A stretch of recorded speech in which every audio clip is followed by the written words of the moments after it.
Hello leaders, I think मैं live आ चुका हूँ। मुझे कुछ कमेंट करके बता दीजिए सो दैट कि मुझे पता चले मैं फेसबुक पर लाइव आ चुका हूँ। रीज़न ये पूछने का कि फेसबुक में कई बार दिखता है हमें लाइव, लेकिन कुछ टेक्निकल इशू की वजह से वो लाइव नहीं होता, तो फिर बात करना बेकार हो जाता है। So okay okay, yes, I am live now, I am live. एक बड़ी इंपॉर्टेंट सी बात करने वाला हूँ, बहुत ज़रूरी बात। कल एक वाकया हुआ मेरे साथ, मैं सोचता हूँ आपके साथ भी शेयर करूँ वो। कल मुझे एयरपोर्ट जाना था किसी वजह से। मैंने सोचा अपनी गाड़ी लेके जाऊँ, लॉकडाउन वॉकडाउन है, खामखा इंक्वायरी वगैरह हुई, तो उससे अच्छा है कि कैब कर लेता हूँ। तो मैंने ओला बुक करके ओला से मैं एयरपोर्ट चला गया मैं। और रास्ते में जब मैं जा रहा था तो मुझे उस ओला वाले भैया से बातचीत होने लग गई। अक्सर ऐसा होता है कि बातचीत होने लग जाती है। तो बातचीत के दौरान मुझे ऐसी ऐसी चीज़ें उन्होंने बताई जिसकी वजह से मुझे एकदम अजीब सी फीलिंग होने लग गई। और हम जैसे लोगों के लिए जो डायरेक्ट सेलिंग में हैं, उनके लिए एक अलग सी ही प्राउड मोमेंट या भगवान का एक स्पेशल आशीर्वाद वाली फीलिंग मुझे आने लग गई। वो इंसिडेंट ये था कि मैं उनसे बातचीत करते हुए उन्होंने मुझे शेयर किया कि इस लॉकडाउन, अच्छा उससे भी पहले ये बता दूं कि दोपहर 2:30 बजे के आसपास मैंने उनको हायर किया था। दोपहर 2:30 बजे के आसपास मैं उनकी गाड़ी में बैठा था।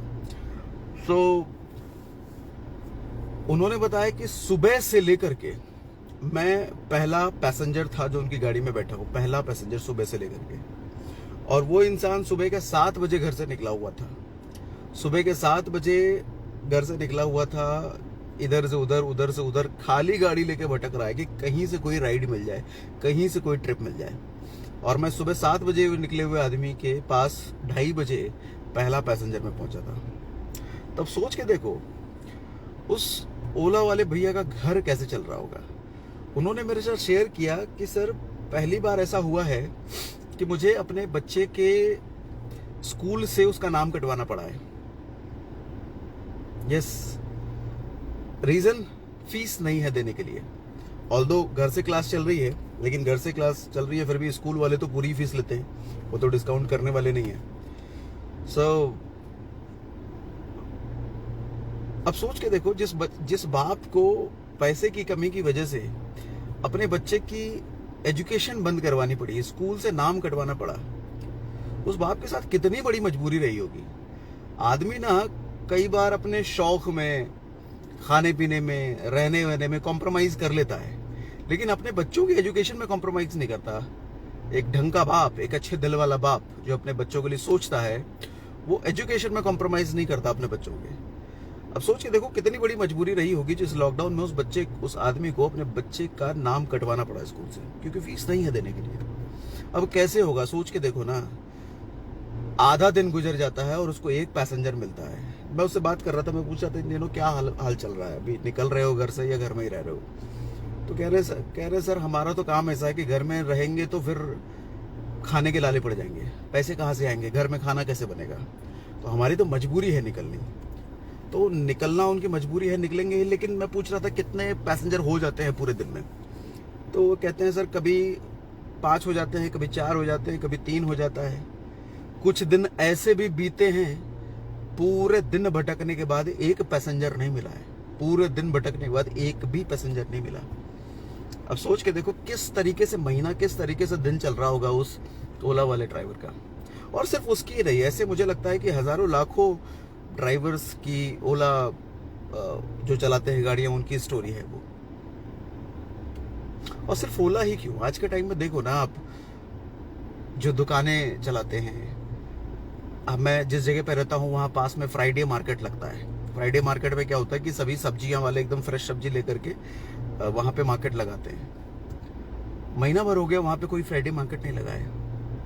अब सोच के देखिए, ऐसे कई जगहों पर वो एवरी डे कहीं ना कहीं वो सब्जी वाले मार्केट लगाते हैं, कहीं उनका मार्केट नहीं लग रहा। किस तरीके से चल रहा होगा उनका घर। और ये तो सब्जी वाला वो है जो जिनको मैं देख रहा हूँ उनके बिजनेस को ठप होते हुए। ओला वाले से बात किया तब उनकी सिचुएशन समझ में आई। ऐसे कितने बिजनेसेस हैं, ऐसे कितने लोग हैं जिनके ऑक्यूपेशन खत्म हो चुका है, सोर्स ऑफ इनकम खत्म हो चुका है, जिनको हम नहीं जानते, हम और आप नहीं जानते। और वही सेम चीज, उसकी जो स्टोरी मैं सुन रहा था, एक तरफ मुझे तो बहुत दुख हो रहा था, बुरा लग रहा था, लेकिन दूसरी साइड मुझे एक अच्छी फीलिंग उसके लिए भी थी, उन लोगों के लिए थी जो हमारे साथ डायरेक्ट सेलिंग इंडस्ट्री में जुड़े हुए हैं। अब क्यों उनके लिए अच्छी फीलिंग थी, जैसे अगर मेरी ही टीम का मैं एग्जांपल लूं, हमारी टीम में कई ऐसे बैचलर बच्चे हैं जिनकी इनकम पिछले महीने भी, यानी कि ये मई का महीना है, अप्रैल के महीने का भी पे आउट उनका 40,000 रुपए, 50,000 रुपए, 60,000 रुपए उनके पास आया है। हमारी ही टीम के बच्चों की बात कर रहा हूं, उनके पास आया है। और ये मई का महीना है जो कि कंप्लीट लॉकडाउन में गुजरा है, कंप्लीटली घर पे बैठे, किसी तरीके से वो बच्चे घर से नहीं निकले, सारा काम डिजिटली किया, सारा काम। फिर भी इस महीने भी उनका वही 40,000, 50,000 रुपए घर में आएगा। अब मेरी बात समझने की कोशिश कीजिए, मैं ये नहीं कह रहा कि 40,000, 50,000 उन बच्चों के घर में आ रहा है तो बहुत करोड़पति हो गए, वो कहना नहीं चाह रहा। मैं कहना वो चाह रहा हूँ कि वो जो बैचलर बच्चे हैं, उन बच्चों की जरूरत घर की कम है, 25,000, 30,000 में उनका घर चल जाता है, 40,000 में उनका घर चल जाता है। और उस बच्चे के घर में अगर 50,000 रुपए महीने का पहुंच रहा है, वो भी पूरे महीने घर में बैठ करके, ऑल्दो घर में बैठ करके नहीं, घर में काम ही कर रहे हैं, लेकिन घर के अंदर रह करके 50,000 रुपए महीना जा रहा है, तो वो बच्चा फाइनेंशियली फ्री है। आज के टाइम में फाइनेंशियली वो फ्री है। तभी तो कहते हैं डायरेक्ट सेलिंग फाइनेंशियल फ्रीडम का बिजनेस है। एक चीज समझिए कि फाइनेंशियल फ्रीडम का ये मतलब नहीं होता कि करोड़पति हो गए। फाइनेंशियल फ्रीडम का मतलब ये होता है कि आदमी को अपना घर चलाने के लिए, बेसिक नीड पूरे करने के लिए जितने पैसे चाहिए, वो पैसे उसको बिना एक्टिवली, अगर वो इन्वॉल्व नहीं है तो भी आ रहा है, तो फाइनेंशियल फ्री है। और वो बच्चे कितने उम्र है उनकी, 21 साल, 22 साल, 23 साल, 25 साल, 26 साल उन बच्चों की उम्र है, और वो 25 साल की उम्र में आज वो फाइनेंशियली फ्री हैं।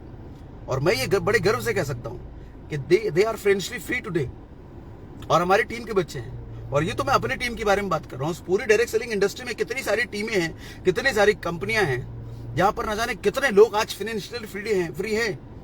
इस पैंडेमिक, इस लॉकडाउन के टाइम पे भी उनको चिंता नहीं है कि उनके घर का राशन कैसे आएगा, उनके बच्चों की फीस कैसे जाएगी, या उनके घर में कोई वृद्ध है, दवाइयां चल रही है तो दवाइयां कैसे आएंगी, दवाइयों को पैसे कहेंगे, नहीं टेंशन है उनको। एक और इंसिडेंट मैं शेयर करता हूं, मेरे ही जानने वाले हैं, तकरीबन 70 लाख रुपए लगा करके लास्ट ईयर उन्होंने एक सलून की फ्रेंचाइजी ली थी, 70 लाख रुपए लगा करके। अच्छा, इंटीरियर वगैरह सब लगा करके खर्चा उर्चा उनका 70 लाख रुपए हुआ था। आज तक आधा का आधा अभी रिकवर नहीं कर पाए हैं वो, क्योंकि पिछले साल जब शुरू किया था उसके बाद लॉकडाउन लग गया था, इस साल फिर से लॉकडाउन हो गया, और मजबूरी में उस इंसान को बंद करना पड़ा। तो कुल मिलाकर के, अच्छा, हर महीने वो आदमी 2-2.5 लाख रुपए का हर महीने का रनिंग एक्सपेंस भी था, तो कुल मिलाकर के देखा जाए तो वो आदमी 50-60 लाख रुपए के लॉस में है। 70 लाख रुपए का इन्वेस्टमेंट करने के बाद भी 50 लाख रुपए के लॉस में है।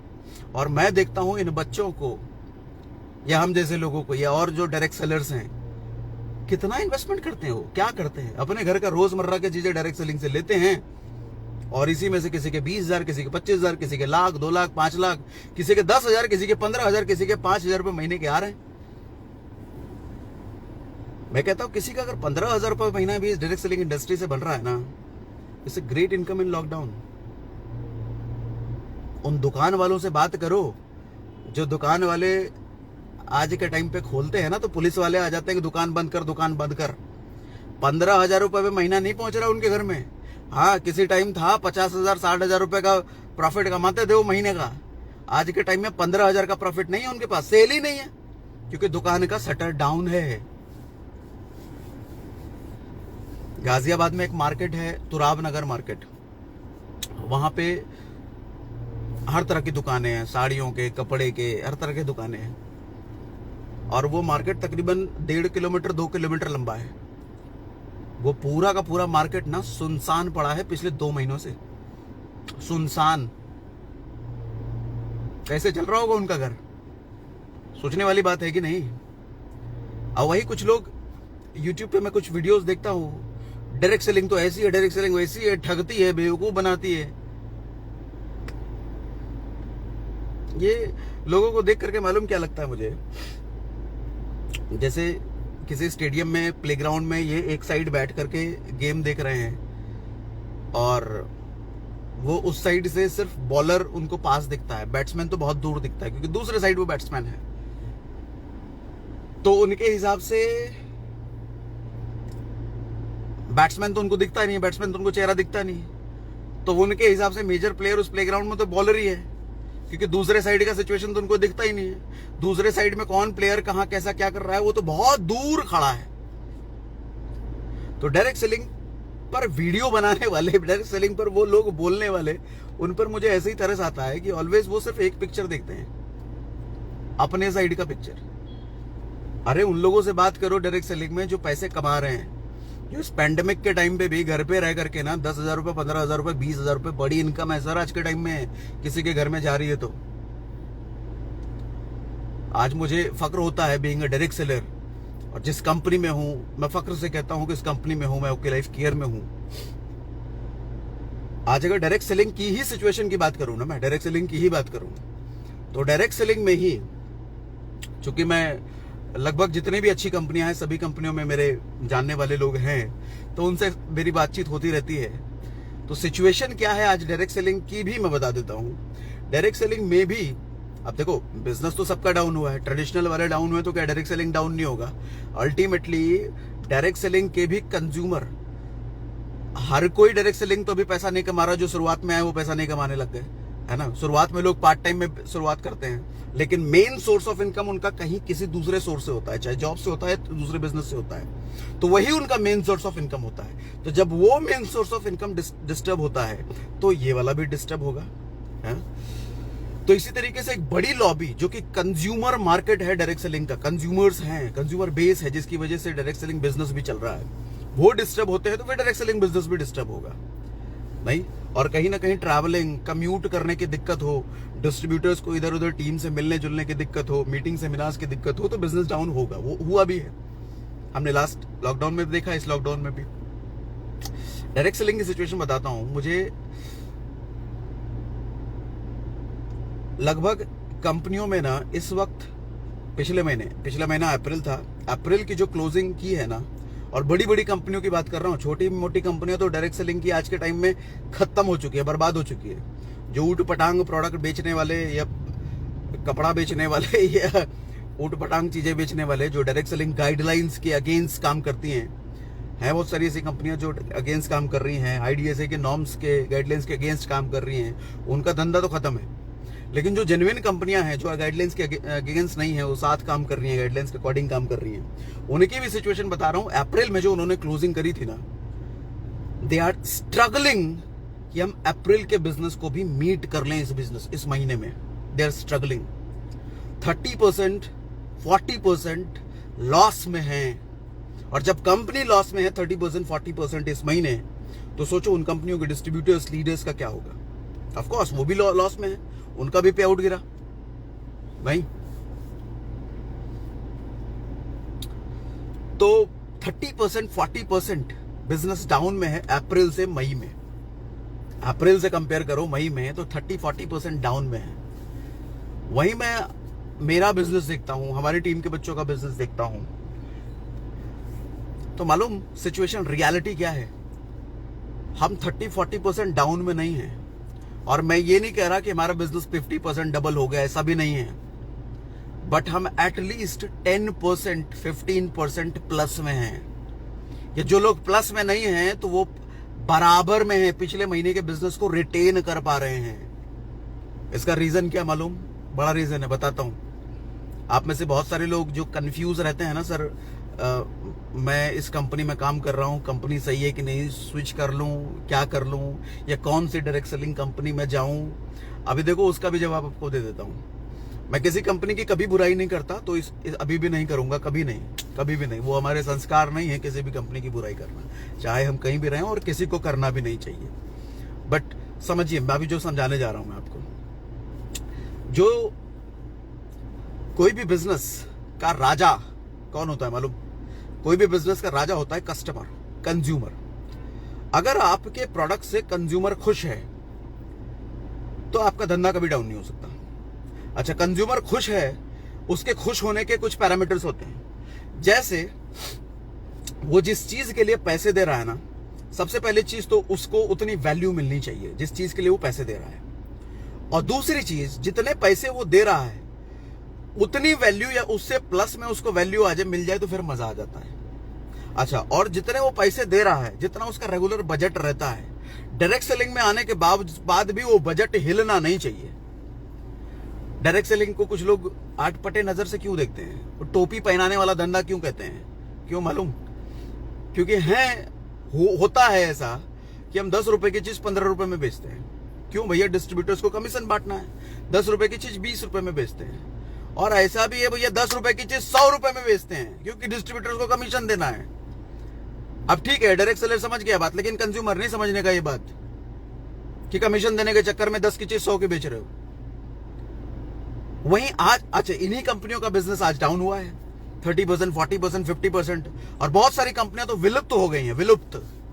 क्यों भैया? ऊटपटांग प्रोडक्ट, ऊटपटांग प्राइसिंग के साथ रहोगे तो कंज्यूमर बोलेगा ना, निकलो यहां से। अच्छा, हम ओके लाइफ केयर वाले क्यों सरवाइव और क्यों अपने बिजनेस को रिटेन कर गए पिछले महीने के भी? और बहुत सारे लोग 10%, 15% प्लस में क्यों हैं? क्योंकि हम एक ऐसे प्रोडक्ट की कैटेगरी में डील कर रहे हैं। वो कैटेगरी ऐसी है जो मार्केट में, जो कंज्यूमर, जो डायरेक्ट सेलर नहीं भी है ना। एक बात बताऊं, सबसे सही डायरेक्ट सेलिंग कंपनी कौन है? आप मुझसे पूछते हो ना कई बार, सही डायरेक्ट सेलिंग कंपनी कौन है? सर, सबसे सही डायरेक्ट सेलिंग कंपनी वो है जिसके प्रोडक्ट को आप इस्तेमाल करने में दुख ना हो, अगर उसमें पीवी बीवी ना मिले तो भी। एक लाइन में बता देता हूं सबसे बढ़िया कंपनी कौन है, कौन सी कंपनी ज्वाइन करनी चाहिए। एक लाइन में जवाब ये है कि सर, जिस कंपनी के प्रोडक्ट बिना पीवी बीवी के भी एक आम कंज्यूमर खुशी खुशी उसको गले लगा करके एक बार इस्तेमाल करे और रीपरचेज के लिए फिर से डिस्ट्रीब्यूटर को कांटेक्ट करे, वो best of the best company है। बाकी कोई भी कंपनी कितना भी डिस्ट्रीब्यूशन, कितना बीवी दे रही है, कितनी बड़ी कंपनी, नंबर 2, नंबर 3, सर आज नंबर 2 हो सकती है, कल नहीं रहेगी। क्योंकि customer is a king. Customer king होता है मार्केट का। और कस्टमर को उसके मतलब की चीज, वैल्यू फॉर मनी चाहिए। अगर वो पैसा दे रहा है तो आप ज्यादा टाइम तक किसी को बेवकूफ नहीं बना सकते। आप ज्यादा टाइम तक किसी को non value for money, value दिखा करके नहीं बेच सकते। और यही तो चैलेंज बना रहता है हमारे डायरेक्ट सेलिंग इंडस्ट्री में। सर, रीपरचेज नहीं होता हमारे टीम में, रीपरचेज नहीं होता। रीपरचेज कैसे करा? मैं जब वीडियो बनाता हूं ना, तो वीडियो में, इन दिनों तो मैंने यूट्यूब पर रेगुलर वीडियोस पब्लिश करने शुरू कर दिए हैं 1 साल के बाद, क्योंकि इन दोनों मुझे थोड़ा समय मिल रहा था, तो मैंने उस समय को प्रोडक्टिव बनाने के लिए आपको फिर से ट्रेनिंग वीडियोस देने शुरू कर दिए। कई सारे आप जाके कमेंट सेक्शन में पढ़ोगे ना, सर रीपरचेज कैसे लाएं? टीम में रीपरचेज नहीं होती। एक बार तो किसी तरीके से ज्वाइनिंग करा देते हैं, दोबारा कोई परचेज नहीं करता, दोबारा लोग भाग जाते हैं, कस्टमर नहीं होते। सर, एक बार किसी को सामान दे देते हैं, दोबारा नहीं लेता। वो क्यों नहीं लेता? कभी पूछा ये क्यों नहीं लेता? आपकी अपलाइन तो आपको मोटिवेट कर देंगे, यार कोई नहीं होगा हमारा कस्टमर, और गाड़ी, बंगला, पता नहीं क्या क्या, बड़े सपने। बुरे नहीं है, सपने देखने चाहिए, मैं भी देखता हूं और सबको देखने के लिए भी कहता हूं। बट उन सपनों को दिखा करके क्या कराया जाता है? नए ढूंढो, नए ढूंढो, नए ढूंढो। अरे क्यों नए ढूंढो? कभी उसको भी सोच लो कि एक कंज्यूमर जिसको आपने अपना साबुन तेल मंजन दिया, वो दोबारा क्यों नहीं लेता आपसे? क्यों वो फिर राशन की दुकान पे लक्स और कोलगेट लेने चला जाता है? सवाल है ये सर, सवाल है, जेन्युइन सवाल है। और हमेशा नए नए ढूंढते ही रहोगे तो कब स्टेबिलिटी की तरफ बढ़ोगे? आए किस लिए हो इस इंडस्ट्री में? बड़ा सवाल पूछ रहा हूं आपसे। आए किस लिए हो इस इंडस्ट्री में? पैसिव इनकम के लिए ना, फाइनेंशियल फ्रीडम के लिए ना। सर, इस तरह के प्रोडक्ट के साथ आधे घंटे में बात करते हैं। सर, इस तरह के प्रोडक्ट के साथ कभी पैसिव इनकम पर नहीं जा सकते, कभी स्टेबिलिटी में अपने बिजनेस को नहीं ले जा पाएंगे, जिसको कंज्यूमर ही एक्सेप्ट नहीं करता। जिस प्रोडक्ट का रीपरचेज नहीं है ना, रीपरचेज की डिमांड नहीं है ना, नहीं चलेगा वो ज्यादा दिन। ऑलवेज नए नए मुर्गे ढूंढने पे लगे रहोगे। हाँ, मुर्गा बोल रहा हूं, बैड वर्ड है, लेकिन यही है भैया, मतलब ही यही है। MLM मैं जब जॉब करता था साथ में करता था ये बिजनेस भी, तो मुझे कुछ लोग मजाक उड़ाते थे, अरे ये MLM वाला है। MLM का मतलब क्या, मुर्गा लाओ मुर्गा। वो ये बोल के मुझे मजाक उड़ाते थे कि MLM का मतलब होता है मुर्गा लाओ मुर्गा, नया मुर्गा लाओ। तो सर जब प्रोडक्ट इस तरह के होंगे तो ये लाइन गलत भी नहीं है। फिर तो मुर्गे ही ढूंढे जा रहे हैं। 10 की चीज 100 की बेचनी है, ये मुर्गा लाओ, फिर दूसरा मुर्गा, फिर दूसरा माओ, मुर्गों पर खेल हो रहा है। और इतना बढ़िया कॉन्सेप्ट है। ये मुर्गों का बिजनेस नहीं है, मुर्गों को छोड़ो, इंसानों के साथ करना शुरू करो ना। और इंसानों के साथ बिजनेस करना है तो इंसान वैल्यू फॉर मनी प्रोडक्ट चाहिए। वैल्यू फॉर मनी प्रोडक्ट चाहिए। वो नहीं होगा तो फिर रीपरचेज नहीं होगा, और रीपरचेज नहीं होगा तो कभी पैसिव इनकम की तरफ नहीं जा पाओगे। फिर वो मेंढक तोलने वाला बिजनेस चलता रहेगा। आप इधर से 10 चढ़ाओगे तराजू पर और इधर से 20 कूद जाएंगे। मैंने मतलब आप 10 को ज्वाइन कराओगे, 20 छोड़ के चले जाएंगे आपकी टीम। 10 को ज्वाइन कराओगे, 20 छोड़ के जाएंगे टीम। 10 को ज्वाइन कराओगे, 20 छोड़ के जाएंगे टीम। यही चल रहा है ना, यही तो चलता है MLM में, डायरेक्ट सेलिंग में, नेटवर्क मार्केटिंग में। क्यों? सोचने वाली चीज है। यस चलो, अभी एक मीटिंग भी है मेरी, इसलिए मैंने 7 बजे ही शेड्यूल किया था, तो थोड़ा पहले कर लिया। मैंने सोचा है कि रोज लाइव आऊंगा इन दिनों फेसबुक पर, ठीक 7 बजे ही आऊंगा। आज तो थोड़ा पहले आ गया क्योंकि दूसरी मीटिंग शेड्यूल थी। कल वापस से हम 7 बजे मिलते हैं किसी और टॉपिक पर। देखिए, कोई भी बुरा मत मानना। आप किसी ऐसी कंपनी में हो जहां पर वैल्यू फॉर मनी प्रोडक्ट नहीं है, तो डोंट फील बैड कि मैं आपकी कंपनी की बुराई कर रहा हूं। मेरी क्या दुश्मनी है किसी कंपनी से? सोच के देखो ना, क्या दुश्मनी है? मैं क्यों बुराई करूंगा? बस ये है कि हम जिस इंडस्ट्री में है ना, उसके बारे में जो बाहर बोला जाता है, मुर्गा लाओ मुर्गा जैसी चीज, टोपी पहनाने का काम, सर इट्स आवर रिस्पॉन्सिबिलिटी कि हम यहाँ पर गंदगी साफ करें, कचरा साफ करें। नहीं, जो बॉटम के 99% लोग पैसा नहीं कमा पाते हैं इस इंडस्ट्री में, उनको कमाने के लिए कुछ सही काम करें ताकि वो लोग भी कमा पाए। ये 99% जो फेलियर रेशियो है, इस फेलियर रेशियो को हम धीरे धीरे कम करते चले जाएं। और वो तभी होगा जब वैल्यू फॉर मनी प्रोडक्ट हम डिलीवर करेंगे।